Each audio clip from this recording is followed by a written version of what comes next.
início da nossa conversa, nós falamos só sobre o ativismo judicial bom. E o ativismo judicial ruim também existe. Mas não no Brasil. Não no Brasil não existe? Ativismo judicial ruim não existe, não no Brasil, diz ele. Agora presta atenção o que esse senhorzinho vai começar a jogar no colo dele, ele vai ficar nervoso, não vai conseguir responder. Presta atenção nisso daqui.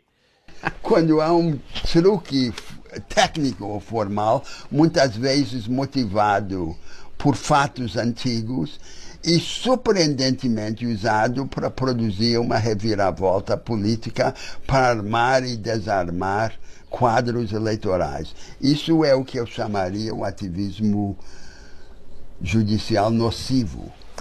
Eu preciso dizer para o senhor, assim, o Brasil viveu, nos últimos 4 anos, momentos de algum grau de anomalia e de ameaça às instituições democráticas. Houve uma clara percepção de que havia um risco. E houve um fenômeno assim, que foi a Lava Jato, que teve uma faceta positiva, que foi a revelação de um quadro de corrupção estrutural, sistêmica e institucionalizada que a gente tem que enfrentar. Mas por outro... Vocês viram que o senhorzinho jogou para cima dele? Que o ativismo judicial ruim, que é aquele que interfere em eleições, que modificam fatos posteriores para mudar resultados de eleições e tudo mais. Vocês viram que ele falou isso e agora ele está dando essa resposta da Lava Jato. Calma que a coisa vai ficar pior. Calma, só escuta isso daqui. Do lado, houve uma politização, eu diria marcada, sobretudo, pela ida do juiz da Lava Jato para o ministério do governo Bolsonaro, que deu uma certa legitimidade ao discurso de que ali houvera uma perseguição política, especialmente em relação ao presidente Lula. Até porque, na minha visão, os erros da Lava Jato ocorreram em relação ao presidente Lula. Sim. Porque eu acho que tirar do jogo uma quantidade de pessoas que foram retiradas do jogo foi muito bom para o Brasil. Ou seja, né, os erros da Lava Jato foi só o Lula. Só contra o Lula eles erraram. Contra os outros estava tudo certo. Todo mundo estava corrupto, né? Olha só o que ele está falando. Todo mundo era corrupto. O dinheiro que devolveram, verdade. Devolveram o dinheiro porque tinha corrupto. Os políticos foram presos, Cunha, dentre tantos outros, tudo, o Palocci, as delações do Palocci, né, que falou tudo verdade. Mas só contra o Lula, né, que não... né? Olha só. Agora segura só o que o senhorzinho vai falar aqui para ele. Sim, mas o senhor não diria que melhor seria enfrentar aquilo diretamente, em vez de arranjar um tecnicismo processual para resolver o problema? Mas então, eu imagino que o senhor esteja se referindo à decisão do Supremo relativamente à questão do presidente Lula e à invalidação do processo.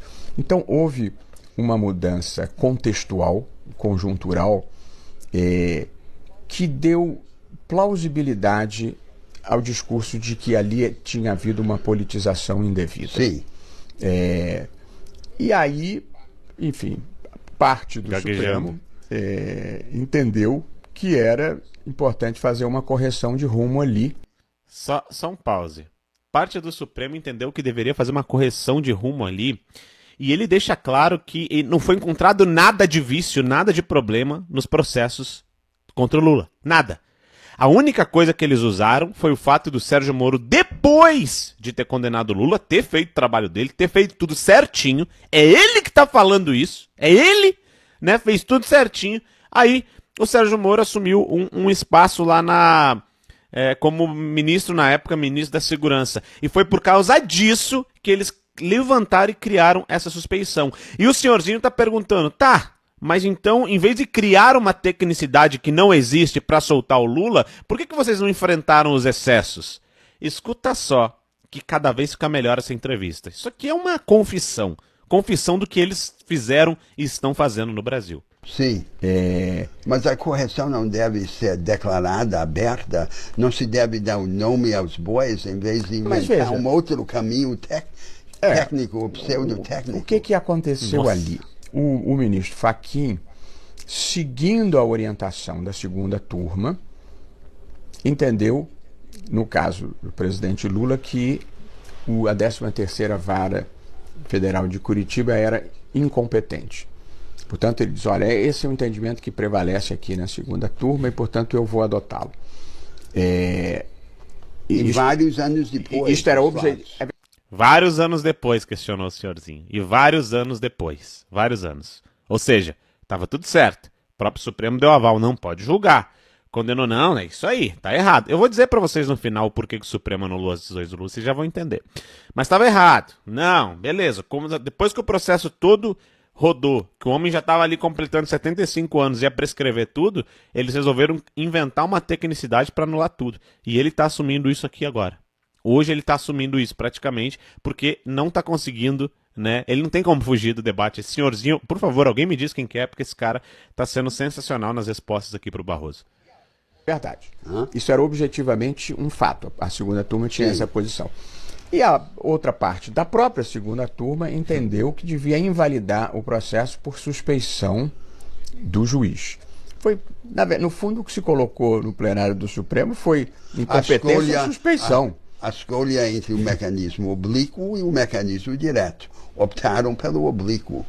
Na verdade, prevaleceu, eu nem votei assim, porque eu não achava que o caso era de suspeição, mas prevaleceu o entendimento da suspeição, ou seja, a maioria do Supremo entendeu que o fato de o juiz do caso ter aceitado ser ministro e outras circunstâncias que envolveram... Tá, só um pause aqui. Gente, vocês acham mesmo que se o Sérgio Moro não tivesse virado ministro do Bolsonaro, eles não iam dar um jeito igual de soltar o Lula? Vocês acham? Mas vocês acreditam nisso, gente? Vocês acham que eles não teriam dado um outro jeitinho, teriam buscado uma outra forma para soltar o Lula? Vocês acham mesmo? Sabe por que a Lava Jato acabou? Sabe por que eles derrubaram a Lava Jato? Porque começou a ter delação contra os intocáveis da capa preta. Foi isso que aconteceu. Aí eles viram, a gente vai ter que soltar o Lula para conseguir o apoio do PT, para conseguir o apoio de não sei quem, vamos se juntar aqui, porque eles estão descobrindo tudo.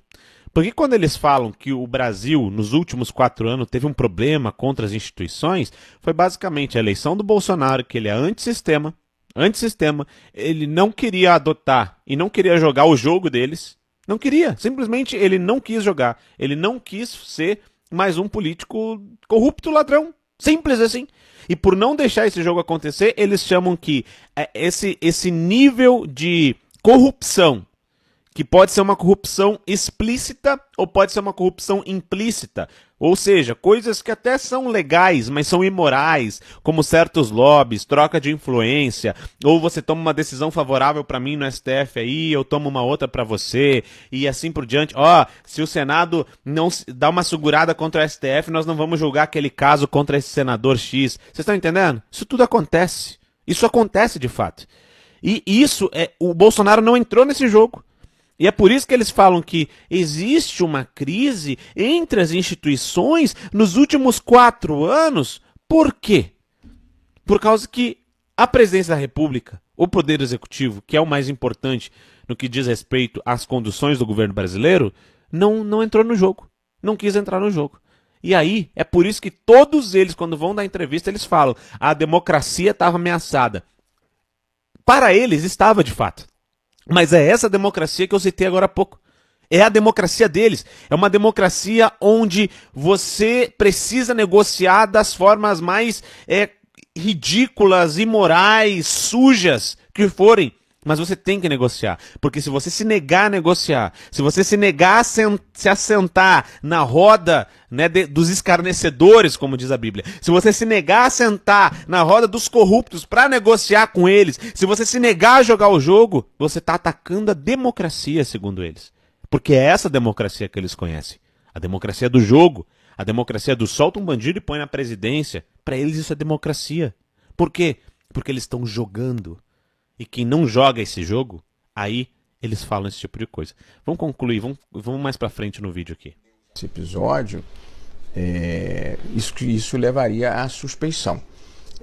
Eu preciso dizer que eu não fiz parte nem do endeusamento, nem da demonização da Lava Jato. Acho que houve coisas positivas e importantes, e acho que houve coisas criticáveis E elas se concentraram, eu diria, na figura do presidente Lula. As críticas que eu faria de vazamento da conversa com a presidente Dilma, uma condução coercitiva que talvez não se justificasse, o próprio PowerPoint. Pois é, né? Presidente do Supremo Tribunal Federal.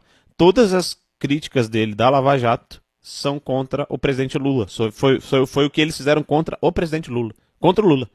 Né? Os outros, não, beleza, nunca teve excesso, nunca teve nada, mas contra o Lula teve. Agora, o que eles estão fazendo com o Bolsonaro, de condenar, transformar em inelegível por causa de uma reunião com embaixadores, por causa de um 7 de setembro, aí pode. A Dilma não perdeu o direito político dela. Isso que está escrito na Constituição, que quando um presidente sofre impeachment, ele fica inelegível por 8 anos, por crime de responsabilidade. Mas ela não perdeu. Ela foi concorrer ao Senado. E perdeu o Senado para quem? Rodrigo Pacheco, que hoje é o presidente do Senado. Vejam bem, é o jogo. É todo um jogo. Mas vamos continuar aqui, que esse vídeo aqui é uma confissão, né? Em que no momento da denúncia você já aponta quem é culpado, a gente diz quem é culpado quando o processo termina. A divulgação da delação do ex-ministro Palocci num momento eleitoral. Ali acho que houve erros. Eu não dou muita importância para a Vaza Jato, que considero que ela é produto de crime.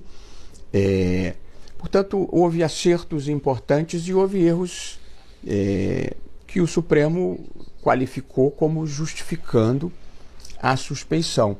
Eu, honesto e sinceramente, eu não caracterizaria isso como uma situação de ativismo.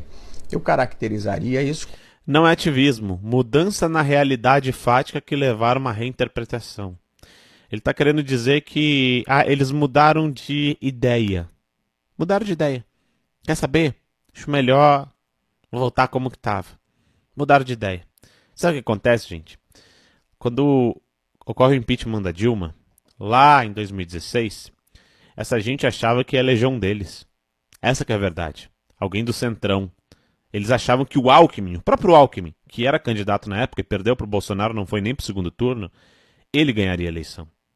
Né? Porque não tinha mais Aécio, né? Também envolvido em corrupção, Dilma tinha perdido, vinha o Temer. Eles achavam que um deles ia ganhar.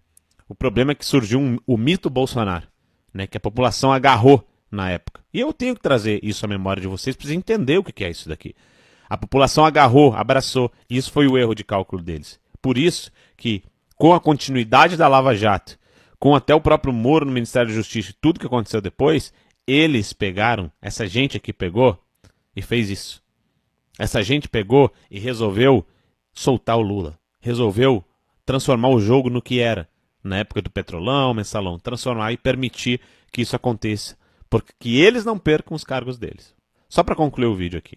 Como uma mudança na realidade fática que levaram a uma reinterpretação. Depende tudo dos detalhes, né? Se concordarmos que o processo estava viciado e diz que estava viciado e anula, é uma coisa. Se usa um truque processual para atingir o resultado político desejado, é outra coisa. Aí é que está o problema. Essa ideia de soluções caprichosas e direcionadas. Isso é que precisamos evitar. Tenho certeza que o senhor concorda comigo. Nossa, tu viu o chute que esse senhor deu na cara dele? Ele falou, uma coisa é você encontrar de fato vícios no processo do Lula. Outra coisa é inventar vícios para soltar o Lula. Foi isso que ele falou, na cara do Barroso. Falta homens de coragem igual esse aqui. Agora, eu não sei quem que ele é e nem por que o Barroso respeitou tanto ele. Agora, isso que ele falou é muito verdade. Eu concordo que se deve evitar. Talvez eu não concorde que tenha acontecido. Vamos deixar essa questão para ser resolvida pelos nossos ouvintes. deixar essas questões para ser resolvidas pelos nossos ouvintes. E aí, o que vocês acham? Cara, o cara deu uma surra no Barroso. Eu achei maravilhoso. Eu acho que foi uma das melhores entrevistas que eu vi alguém de fato peitar um ministro do Supremo Tribunal Federal. Se inscreva no canal, esteja junto para a gente continuar informando vocês. Um forte abraço, até o nosso próximo vídeo. Para começar a minha fala, eu quero dizer que nos dias de hoje, ser vaiado por petistas é sinfonia. A melhor coisa hoje em dia é ser vaiado por petista. Porque ser vaiado por petista é que você está no lado certo.